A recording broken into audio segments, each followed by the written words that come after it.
Bali, ito nga yung karagatan natin. Alamin natin ito kung paano nating ingatan ng mabuti, paano hindi mawala yung mga laman loob ng ating karagatan, ng ating mga seafood, ng ating mga isda, paano natin ito ingatan na hindi tayo magsisisi sa bandang huli. Ito nga yung i-report natin ngayon o serve natin ngayon dito sa gobyerno o gobyerno ng Philippines, dito sa may Hulosulu City.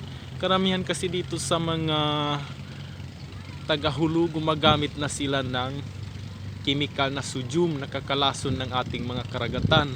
Hindi lang nalalason yung hindi lang basta na malason yung isda, pati yung mga dagat malalason na rin ng sodium. Hay, talaga napakalakas talaga ng magical na chemical ng sodium. Kaya nga ito nga yung hinahatid natin report ngayon kung paano ito mapangalagaan ng ating mga hanap buhay sa karagatan.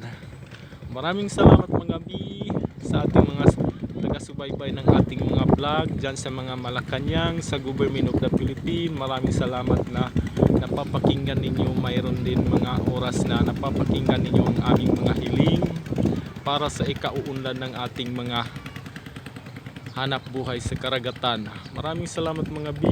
Thank you so much. Magandang hapon.